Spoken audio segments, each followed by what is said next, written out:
Hi, everybody. Bill Ebert here with part 3 of how to start a business. I'm sure you realize there's a lot to learn about starting a business, starting a company. What we're basically going to do is give you some starting points. And we want to help as many people as possible get free from the systems of business and business slavery and get you into fulfilling your dreams and your destinies. And a lot of people want to start companies, they just don't know where to start. So, is it necessary to go through 4 years of college to get a business degree to start a business? Absolutely not. You might as well start making money right now. Get in business, get in where you fit in, start making money right away. You can be making a full time income in 21 days and gradually move into the fullness of whatever you desire to do in business. And I'm going to get you guys started. Um, there's a variance in the business models and types of business, but what I'm going to be mainly talking about is for people who have low or no money to start up. You actually have an idea, you have a philosophy, you have an ideal, you have something that you want to start making money with, or even if you're not sure what you want to start making money with, you just want to be your own boss. You want to start making some money and you don't have hundreds of thousands of dollars to invest. I'm going to show you what it takes to get started. So, part 3, we're calling foundations. How much do you know? How far will you go? What foundations will grow? And start now, jump into the flow. Um, those 4 parts are going to be the foundation of what you need to do, where you need to get started, exactly what it takes to get some actual practical um, activity behind your business starting. So let's start off with type determines no. The type of business that you start is very important um, because what you get involved in will be determined by how much money you're going to need to get started and how much expertise you're going to need to do the business. Now, there are people who are really good salespeople and they want to start a business, but they don't know anything about customer service. They don't know anything about fulfillment. They don't know anything about quality. They don't know anything about manufacturing, and so they get into business, and all these areas of weakness show up in their business, and they fail. And we talked about that in lesson number 2, what it takes to not fail. Set yourself up in preparation for failure. For those of you who are just listening to this and you don't know where to find part 1 and part 2 because it's not connected somehow, just go to unlimitedprofits.com and sign up. All the training is free in the back office. You can look for how to start a business by Bill Ebert. So, depending on what type of business you have, will determine how much you need to know as the leader of your company. So, for example, if you were a sales provider, if you're just providing sales services to another company and you're in business for yourself making a commission, you really don't need to know much. You just need to know how to sell.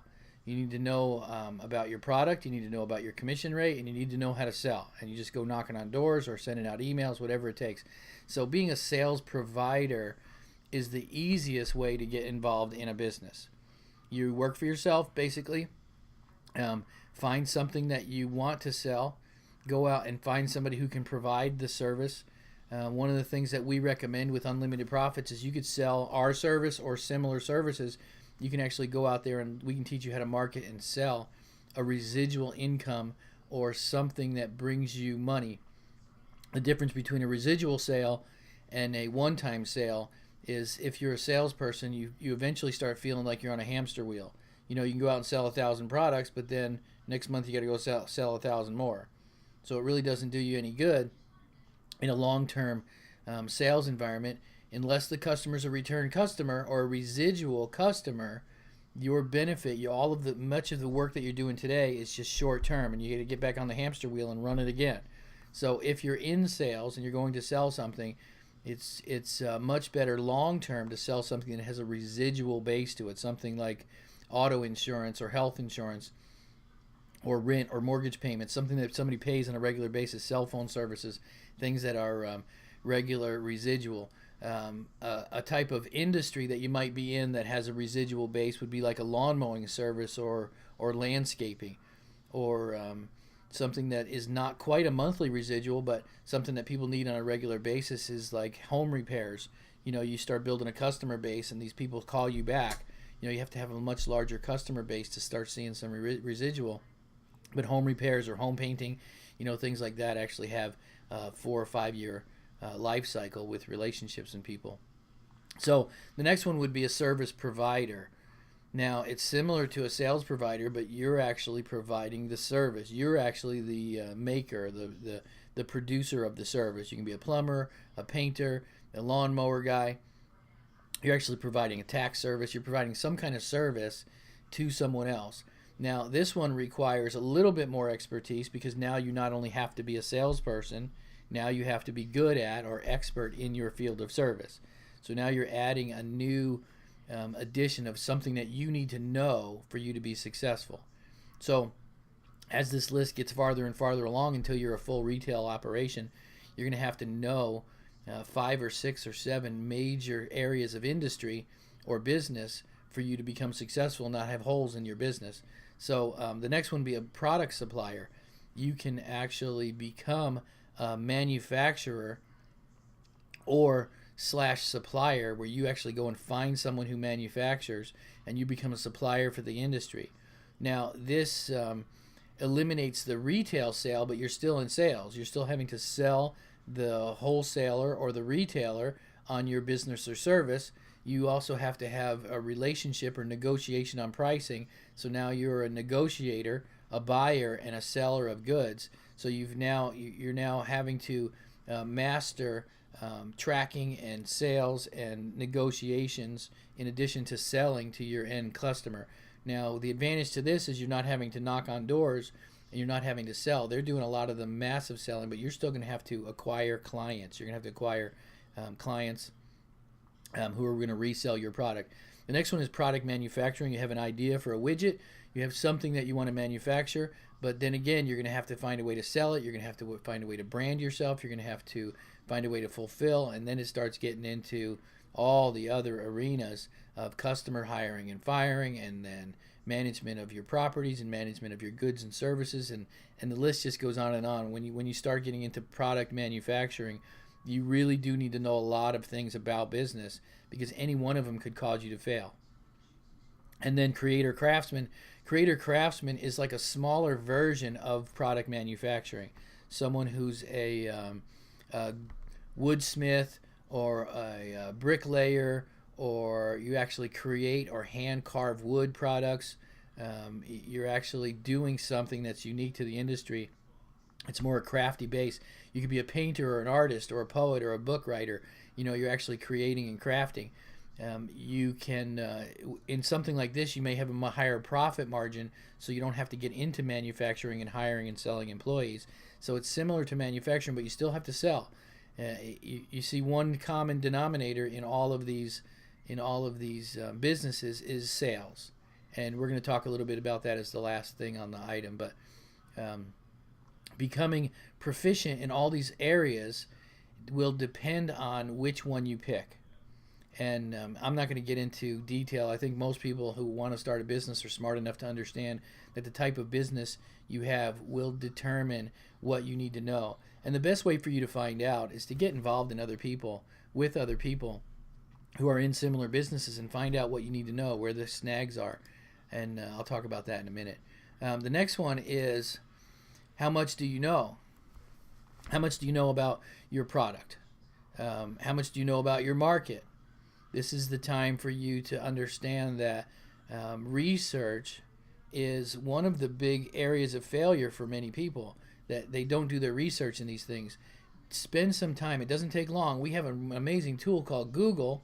You can actually research and find people that are doing something similar. Even if it's not exactly what you're doing, you can actually find information about your product. Find out what the market share is, how much area of market. Find out where the perfect price is.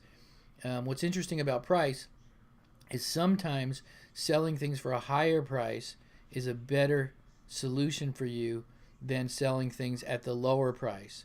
That sometimes it's better to have the Dillard's philosophy versus the McDonald's philosophy. McDonald's is about the lowest price food, get as many people through as we possibly can. We're working on volume. But sometimes it's better to have the Dillard's philosophy, that we only have a few customers, but we have enough margin in it so that we don't have all of that effort in caring for large, massive numbers of people. If you can find a product that you only have to sell one a week and you can make a full-time income, you're in a much better place as far as a salesperson, especially if it's a residual. You find something that has a high profit margin or a price. You have to play around with the price. You just can't decide, well, I want to sell this widget at a $2,000 markup when everybody else is selling it for less. You have to be really smart about your price. Learn where the market is. Learn what can and can't be done when it comes to pricing. Fulfillment. You have to be sure that the fulfillment is being done well. So if you're not going to do it, make sure that the person who is taking care of your customer, because this is your paycheck we're dealing with. Make sure that the person is fulfilling your orders sufficiently, or make sure that the people you hire to do it are doing a very, very good job. Connected with that is customer service. That one of the things that we say in business is it's much easier to keep a customer than to gain a customer. And it all comes down to customer service. That if you're really fast at taking care of things, you're really fast at answering tickets or support issues or returning something, you have an opportunity to win this customer every single time you have a service issue. You have to be really good at customer service. Depending on the business that you're in, you are going to have to be good at all these areas, or hire someone who is. So you see a little list down here at the bottom: sales, marketing, branding, company setup, taxes, employees and suppliers, partners, and financing, and the list goes on. I mean, I could make this list 5-6 times that size of all the things that you need to do in many different types of businesses. If you don't know and you're not good at or don't understand these things, I highly suggest you get involved in a sales organization and learn. Begin to gradually increase your knowledge, increase your understanding of these different areas of business, or get involved with companies who are already solid in this, and then pick and choose your battles. Pick and choose the areas that you want to get involved in. Nice thing about it is you don't have to wait until you're a master at all of these things to become good at business. You can become good at affiliate marketing or network marketing, and all you have to do is promote someone else's service or solution, and they do everything else for you. So you're immediately in business, and you can gradually move over into your own company if that's what you want to do. You may decide, what a lot of people decide when they get into network marketing or affiliate marketing, is they realize that they can make just as much money and be free to do their hobby, turn that business idea into a hobby. Like I have 4 or 5 different things that I do that brings me a little bit of side money, but I'm not doing it for the money. I enjoy it as a hobby / money maker, but I don't have to do it as an income because my income comes from my affiliate marketing. A lot of times you're going to find out that the fulfillment of your satisfaction, the fulfillment of your dream of doing something, you lose the fun of the business. If you're a photographer, for example, when I was 17, 18 years old, I was a full-time photographer. I studied photography for years. I quit high school. I went to the New York Institute of Photography. I did very, very well in school, and my photography took off, and I started doing it as a living. I started doing weddings and started doing photography. The moment I started doing it as a living, I lost all the fun. Within 6 months to a year, I hated doing photography. I didn't want to see another camera for years. And so a lot of times you're going to find out that if you do something that brings you money, that you can find fulfillment and income, the thing that you enjoy to do, you'll have time and freedom to do those things. And if it ever turns into a full-time income, that's great. It'll be wonderful, but make sure you keep the passion and keep the love in the thing that you're doing. How far will you go? Decide where you want to take the business. This is very important when you start a company. If it's something that you just want to make a living, you just want to make $1,000 a week, and you just want to take care of your family with this little side business, and it's just something you're probably going to change in 6 months, 2 years, 5 years down the road. You just want to make a living. You're not trying to build anything long-term for your kids or a multi-million-dollar corporation with franchises. Then it's a completely different foundation. It's a completely different structure. It's a lot easier to do. You can be imperfect in certain things, and you can set up your structure so that you're a sole proprietor and you have a single bank account. And it's really simple. It's super easy to do that. If you want to make a killing, if you want the business to grow and you want to have franchises and you want to have employees and you want to have businesses and you actually want to make millions of dollars in the business, your foundation is going to have to be a little bit different. You need to spend some time with a tax guy. Tax guys, like I've said before, are worth their weight in gold. There's just no way for you to spend as many taxes as the government might want to make you think that you have to.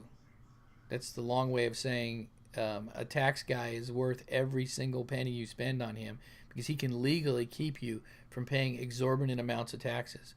And if you set up your business right, so when it comes into this making a killing, you set up your business right, this will either win or kill a business in many cases. For example, I had a sign company in Oklahoma. We were the largest sign company in the state of Oklahoma. We had 19 locations. We had 4 fulfillment facilities, and it was just growing. It was just booming, and we were making some pretty good money. We had a 60% profit margin, and 100% of all the people that worked for us were subcontractors. And we set it up so that they were all self-employed people. And we set it up legally so that everybody could do that. They paid their own taxes. We taught them how to do that, and we helped them do their taxes every year. And then we had our profit margins and our taxes and everything structured in a way so that we had margins that were sufficient for our business. I sold the company, and within 6 months, the guy went out of business.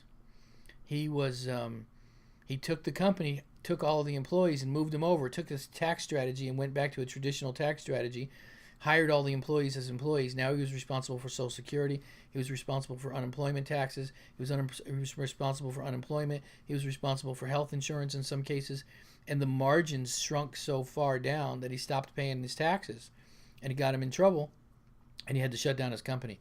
And he did that within 6 months. So it's really smart that if you're going to move over into large business, get solid finance strategy.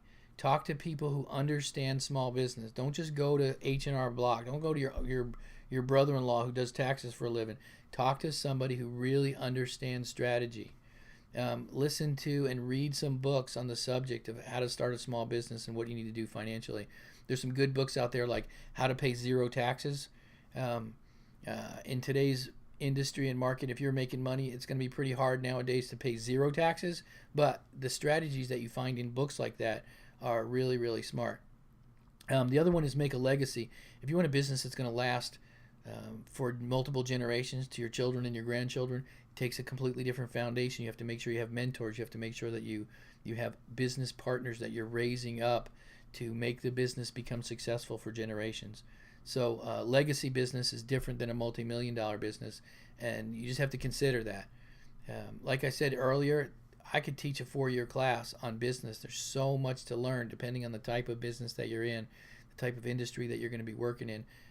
But I'm just going to get you started with a small business mindset. The next one, it's called Start Now. Start Now basically talks about what are we going to do? How can I get started in this business? I have an idea. I have a philosophy. I have a concept that I want to get started in business. One thing that you want to do is you want to get involved in a group of people. You want to read all the time. Learn forever. Your number one job as an entrepreneur is to never stop learning. Things change all the time. There's always new marketing strategies. If you don't like learning, you need to learn to love to learn. If you do not like to learn, do not get into business. That's your number one thing. There's a lot of things that you can go without. You can be a not very good salesperson. You can be not good at marketing. You can be not good at customer relationships. You can be not good at a lot of things. But if you're not good at learning, if you're not good at studying and researching and questioning and bringing more new knowledge into your business, I'm telling you right now, you need to quit. Go do something else. Learning, number one key. Learn forever. Next one is very simple. Open a bank account. Go to your local bank. This helps you emotionally and psychologically and financially and business-wise. It helps you get started for business. Go start a DBA account, doing business as. It doesn't matter if you're incorporated. It doesn't matter if you're registered. It doesn't matter if you're licensed to do business. In many cases, you can get a bank account for free. Go down to your local bank. Say, I want to start a DBA. Say, you're going to be Bill Ebert doing business as whatever your company name is. Just come up with a company name. You don't have to find out if it's already registered. You don't have to find out if it's copyrighted. You can start any business you want with any name you want, and you now have yourself a business that doesn't cost you anything. Next thing, start talking to some accountants. You can talk to many accountants for free. The accountants on the line might not like this advice, but you can actually call up an accountant and they'll talk to you for 30 minutes to an hour as a consultation, as a first time, with no charge. And then you can either decide to hire this guy because he's the perfect guy, or if you need some more questions, go call another accountant. You get another 30-minute counseling session with no charge because they want to talk to you. They want to try and sell you on the idea. Talk to some accountants, learn your type of business. A lot of your business advice, how to get started, where to get started, how much it's going to cost you, what kind of tax strategy you need to set up. Do I need a corporation or not for this kind of company? You can get a lot of that for free from talking to accountants. The next thing is get involved. You absolutely should get involved in forums, in conversations with other people, get involved in Gmail and Google Plus, and get involved in communities and organizations and groups of people that are talking about your business. You'll be surprised how much you learn. I learn something almost every day from other people by being involved in Facebook and forums. Google's really good about that. The Google Plus communities. There's a lot of ways to get involved, and it doesn't cost you anything. Getting involved doesn't cost you anything. The next thing is decide what you cannot do. Decide that there is just no way I'm ever going to be the sales guy. There's just no way I'm going to be customer service. Go through that list that I went through a little earlier and find out this is something that just is so against my personality, and this would make me hate my business so much that you're just not going to do it. Find out the things you're not going to do and make sure that you know that going in, that you can hire some people. You're going to have to spend a certain percentage of your profits to hire somebody to do those things. Don't let it fall through the cracks. Make sure it gets done with excellence. Hire somebody that loves doing those things. Next thing, do what you can do. When you get started in business, you can start without having to spend any money. You can start without having to make any money initially. You can take your primary business. I usually use unlimited profits as an example. You can be making money with unlimited profits or with your full-time job, and on the side you can start building, you can start learning, you can start going into business as a side or as a hobby/business. Start doing what you can do, because if you wait till all your ducks are in a row, you're never going to do it. You can start right now. You can start setting up a bank account. You can set up your Facebook page. Here's a little list for you. What you can do right now is you can set up a Twitter account. You can set up a new Facebook fan page. You can set up a Wix website. Wix is a free hosting service for websites. It's super easy to do. Watch the tutorials. You can have your own website. Set up a separate Gmail account for your business. So it'd be like billtechnology@gmail.com. I'm selling technology. Set up a Gmail account that's specific. Set up a Google Plus account where you can start friending people that are similar and like-minded. Set up as many social networks as you're comfortable setting up, and start putting the name out there. Start putting the word out there that you're in business. So that's how to get started in business. Hope that got you motivated. The very last piece is something that I taught in the beginning of last year that I would highly recommend that you do. There's a training. Go to Unlimited Profits, go back into the audio training and scroll back down to the beginning of last year, or do a Control F and do a search for Everyone's a Salesperson or Everyone's Great at Sales, and realize that you were born a salesperson. You might not think so. Most people don't really believe that they're a salesperson, and I convince you. You will listen to 30 minutes of that, you'll be convinced that you really are a salesperson. You just have a different mindset. You just don't understand that you are a salesperson. Go back, listen to Everyone's a Salesperson. It'll get you a different little mindset, different way of thinking about your business. So I hope that helped you get started. How to start a business, part 3.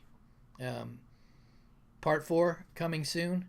I don't know how many parts we're going to actually have, but enjoy the website, enjoy the training. Thanks for listening. Have a great day.